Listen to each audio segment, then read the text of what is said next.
Hi, this is another video in the series that I'm making about end of life and death, and this time is going to be a little bit different because I'm beginning to realize that with some circumstances we begin to die long before we actually stop breathing. My husband, unfortunately, has been diagnosed with vascular dementia. Now, that doesn't mean that from the moment he was diagnosed, he becomes helpless and hopeless. He is maintaining a wonderful sense of humour, but I, as his carer, am beginning to see the deterioration. Back in May, we both made an advance directive and got it signed and lodged it with the doctor. So now I know exactly what he wants as he loses the ability to be able to make decisions. At the present moment, he's not too well physically. He suffers from other conditions. But I've been reading a lot about dementia. And one of the things that a personal story that somebody wrote, she said that please don't call us sufferers, because dementia is something that actually you are just simply living with. It's a condition in the same way as any other condition that we live with and have to come to terms with. Also, as a carer, I'm beginning to see that I am losing my independence as well.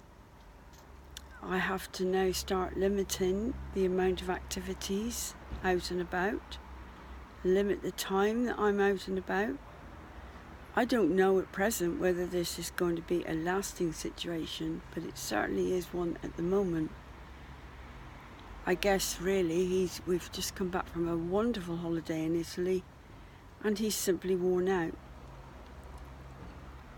But I can see signs that he is he's taken another step with that. Apparently with vascular dementia, this is what happens.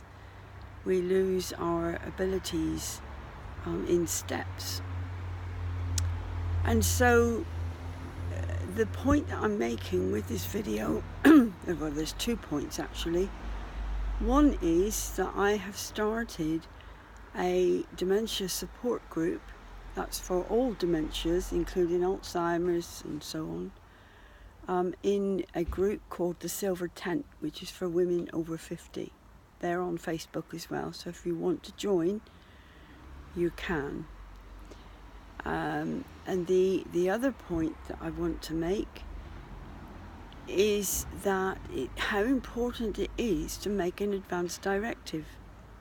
An advance directive doesn't just cover what you want at end of life.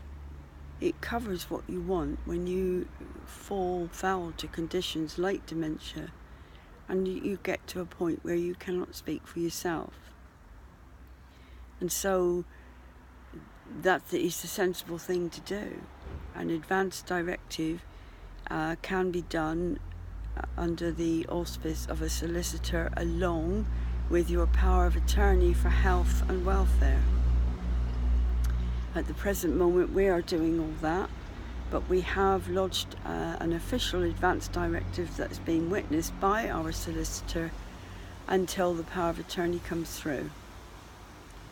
There's plenty of information online, and I hope that this video has been helpful to you. And please, as I say, feel free in the Silver Tent to join the group for dementia support, whether you are have experienced it, whether you have been diagnosed with it, whether you are a carer, or whether you are simply someone who feels that they could support people like us and my husband who is looking for support, who's looking for somewhere that they can share their feelings and be understood. Okay? Bye.